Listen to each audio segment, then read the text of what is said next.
Hello and welcome to the Bachelor recap, episode 5.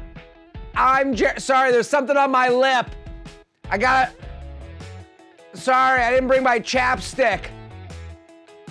Episode 5 recap. I'm Jared Freid here at Us Weekly. We had a 3-hour episode. Nobody needed 3 hours. Nobody wanted 3 hours. But here we are, Bachelor Nation.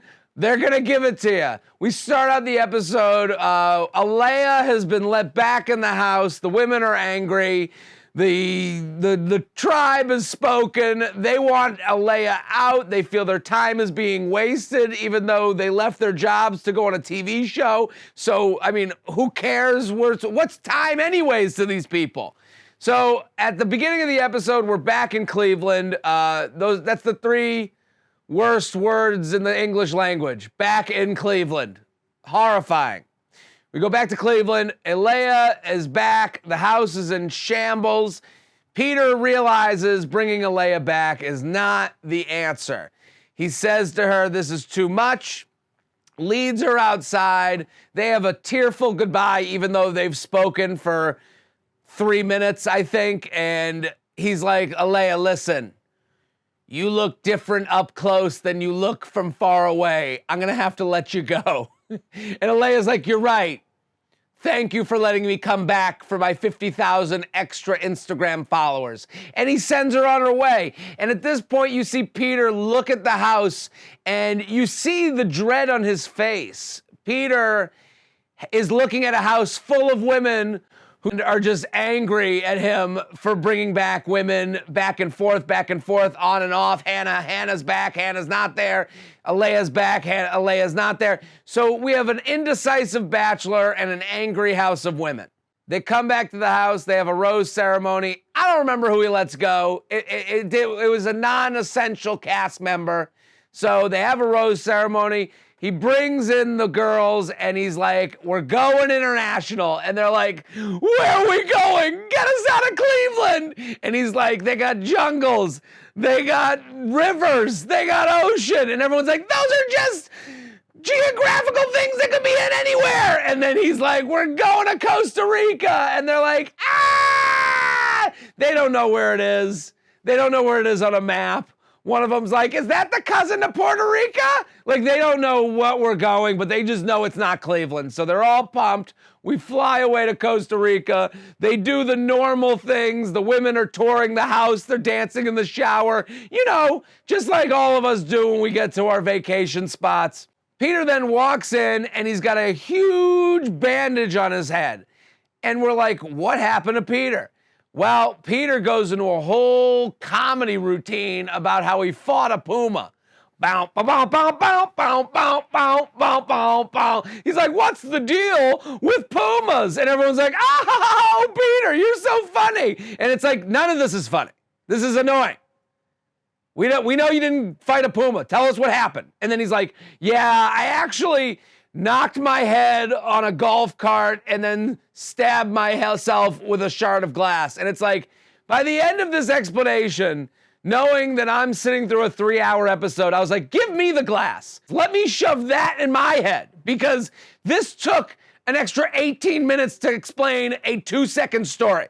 We move on though. Sydney, who has been very angry about her time being wasted, even though she's a marketing manager at Alabama. Sydney, your job at Kohl's will be waiting for you. Don't worry, okay? You're gonna be fine, Sydney. You're 24 and a hottie. Things are gonna work out for you, I think. Sydney and Peter go on a one-on-one date. He tells her she's the best kisser, and she's like, say it again. And he's like, you're a good kisser. And she's like, say it again. I need a brand.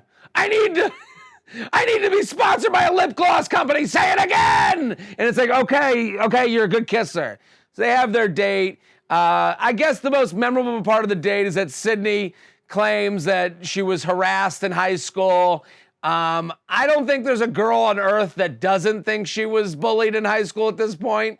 Every one of these women that come on The Bachelors that are all 10s, all of them have a story of the whole high school pouring garbage on them before prom, which I don't remember happening in my high school, but apparently this happens to everyone that comes on The Bachelor.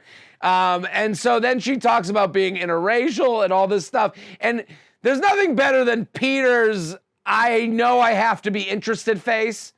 Peter, anytime someone gets serious with him, he's like, I know. I'm part Cuban. I get it.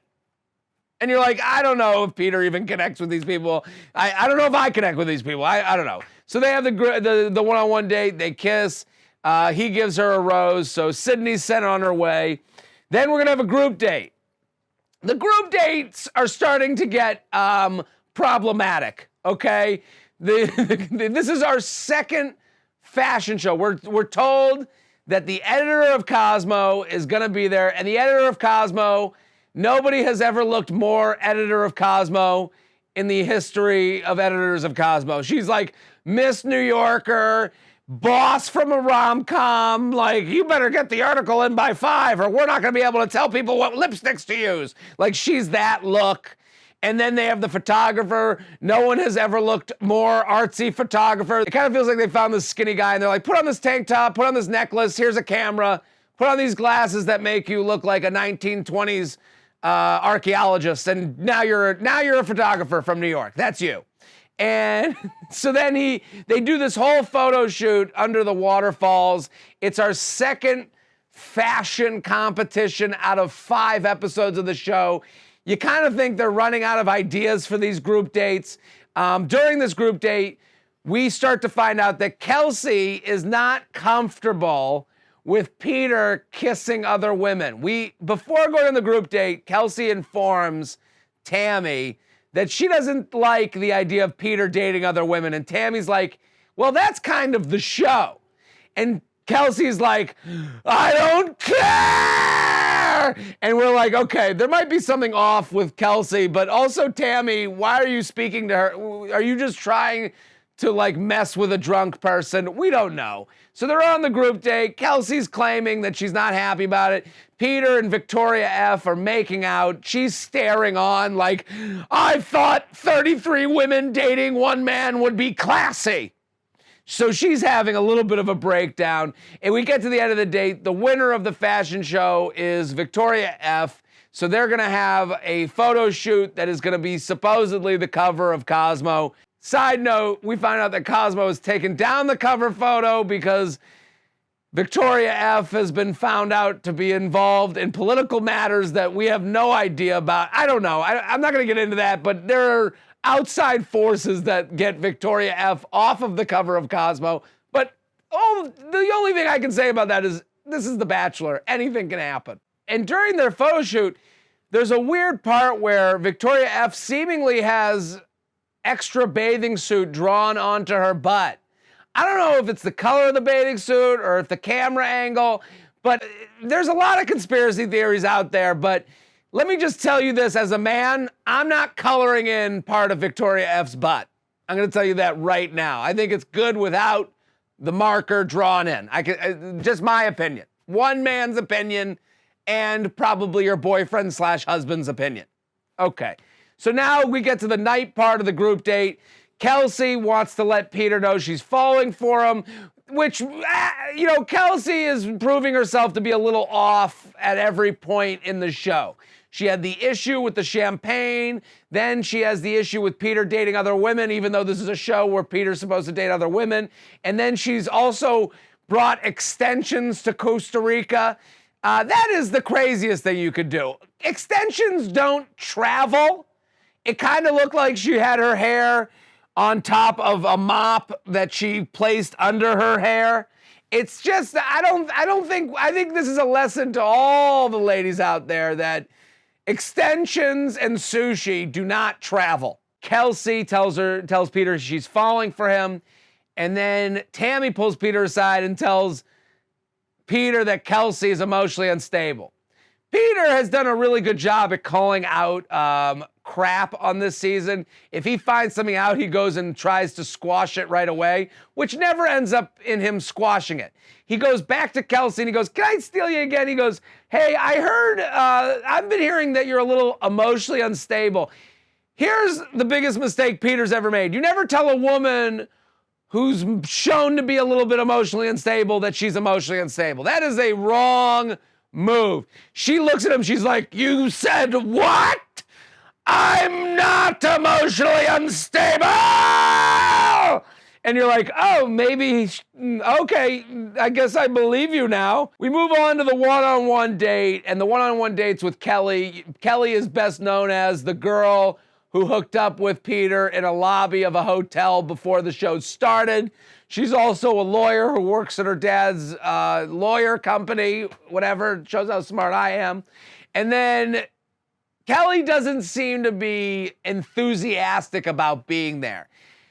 I would say that Kelly and Peter's conversations are very much the conversations of two people who have already climaxed with one another. They've gotten it out of their system. There's no cutesy conversations of, ooh, you're cute. No, you're cute, and I think you're a good kisser. No, this is post-coital conversations. Peter's like, hey, I gotta know if you're here or not. And we're gonna get some nachos. And Kelly's like, yeah, I don't know what I'm doing here either. You were cool in the lobby, but we gotta figure this out. And to find love again, Kelly and Peter go to a shaman's hut in Costa Rica. The shaman, I don't know their background, but their accents aren't very Costa Rican. It just seemed like two people from Livingston, New Jersey, put on Costa Rican costumes. It's just from my perspective, that's what it seemed like. Because then they get in this hut and they give them two dildo-shaped candles, and they're like, we present to you the dildo candles for you to find out about Jupiter rising into Uranus. And we're sitting at home like, is this for real? Who are these people? Are they gonna, the fact that Peter and Kelly go along with this, we're just sitting there, it's like, I don't know, this date is crazy. This is only gonna happen on The Bachelor. They end up playing, they play some version of Costa Rican Marco Polo. Kelly finds them in the middle of the maze, and now they're back, and they are like, we're gonna give this a shot. And Peter gives Kelly the rose. They do some making out in a hot tub, and that's the end of our one-on-one date. The shaman wins again. We come back to the house, and Kelsey is on the hunt for whoever told Peter she's emotionally unstable. She's interviewing people. She's got her detective hat on. She's got her magnifying glass. She's on the lookout. She's the Olsen twins in their detective movie. So she's looking around, and she starts questioning people, and she's like, who told them that I had a mental breakdown? Me, the most calm person on this show. And like, you just see Tammy like, who would say such a thing? Nobody's outing anybody. That's how you know someone's a little bit crazy, when the other people in the house are like, we shouldn't tell on the other person. Someone might die here. So now we get done with Kelsey. Kelsey doesn't find out who said it. Kelsey decides, I'm gonna take matters into my own hands. She shows up at Peter's suite, which this scene seems a little set up. I'm not one of those people who says the show's set up at every turn, but Peter is just sitting, and Kelsey knocks on the door, and she's like, hello? And he's like, oh, why, hello. Oh, I'm just sitting here staring at a volcano like I usually do. Kelsey walks in. Kelsey basically says to him, hey, Peter, you're about to hear that I have an issue with alcohol and pills. And I just want to let you know I don't have an issue with alcohol and pills. And Peter just goes, well, I believe you. That's all I need to hear. Here's your rose. And it's like, Peter's giving out roses like they're Tic Tacs. Here's your rose, there's your rose, there's a rose. Oh, you made eye contact with me? There's your rose. Oh, you're not crazy? Oh, well, I always believe anyone who says they're not crazy. Here's your rose. It's like Peter is a little bit responsible for the madness that has been created in this house, is what I'm saying. So Kelsey comes back to the house with rose in hand. Kelsey, who doesn't seem to think that this would disappoint anyone else. She collects all the women and she's like, I have an announcement. I just want to let you know that I've squashed tonight's drama by getting a rose. And they're like, what? She's like, yeah, don't worry, everybody. Tonight will be a little bit easier now that I have my rose and we won't have to have our discussions and fights, like we usually do. And they're like, Kelsey doesn't seem to understand that a rose for her means no rose for someone else. And the girls are all looking at each other like, what is going on here? This crazy person just went to the place, told him he wasn't crazy, told him she wasn't crazy, and then she just gets a rose. Is that all it takes? So now the group is starting to fight, and they're brought together for another rose ceremony. Chris Harrison, doing his 3 minutes of work in Costa Rica, comes in and he's like, hey, everybody, Peter's made his decision. There's no cocktail party. We're going straight to the roses. At that point, McKenna starts licking her lips and freaking out. She's just sitting there like, I can't believe he would not have a cocktail party. And she's pissed, okay? Then Kelsey is attacked by all the other women because they're like, basically the other women are like, well, the reason we're not having a cocktail party is because Kelsey went and said something to him and he decided he didn't need to hear anymore. Kelsey goes back to the girls like, one of you told them I take pills. Now the girls have to take Kelsey's side because they don't want to be they don't want to be the person that tells on people for taking pills because they got their own stuff going on. No one wants to be that guy. So Kelsey now has the women on her side against Tammy, who's apparently spread this rumor that she takes pills. The best part of this fight is when Kelsey confidently proclaims, I take Adderall and birth control. Like it's like Wheaties of the American 20-year-old. She's like, every morning I take my birth control and Adderall with whole milk and a banana. Who are you to look down on me? I'm just being a healthy 20-year-old. And McKenna's just sitting there like, yeah, Adderall's fine. It doesn't do anything to your tongue. And Tammy's sitting there and everyone's just anti-Tammy. We have switched evil villains every 5 minutes this season. It started at Alea, it started at Kelsey, then it was Hannah Ann, then it was Alea, then it was back to Kelsey. Now it's Tammy. We have so many bad guys that I don't even know who could be the next Bachelorette. Everyone hates everyone, and we're sitting at home like, yeah, these are all crazy people. We get to the rose ceremony. At that point, Peter's about to give out roses. And Tammy stops the whole thing. She's like, can I talk to you before we get going? Pulls Peter aside. And at that point, McKenna Jean Simmons, Tungman, is like, I need time too. She steals Peter away from a rose steal, unheard of. And now she gets time with him. And now all the girls are mad at everybody. They're like, wait a minute. There's just no rules? There's just the ballsiest person wins? Yes, ladies. Like in life. Peter sends home Lexi. Lexi claims she never got to know him. You've been there a month, Lexi. You had your shot. Sheann gets sent home, and Sheann does a new thing on The Bachelor. Sheann does I'm going to let him know that there's someone here that's not here for you. There's someone that you have on the show that is a fake. And it's a weird move because they do it every season now where it's like, just say the name. You're leaving. Sheann turns into the old woman who inhabits the haunted house. She's like, there's one woman here who is not here for your heart. And it's like, just say the name. Say the name. And she's like, and you should protect yourself. I've put a hex on these ones. And it's like, and then she disappears in a puff of smoke. And Peter's like, there's someone here not for me? Like Peter, the bag in the wind of Bachelor, of Bachelors, is like, I believe you. Here's your rose, please stay. And it's like, Peter, that's why you're a bad Bachelor, because anyone says anything and you're immediately just convinced that what they say is true. And that's why the women in the house are going absolutely crazy. That's our 3-hour episode. We'll be back on Wednesday. We're going to take a week. I won't be here Wednesday. I'll be back here on Monday with a recap of Wednesday and Monday's episode. That's it.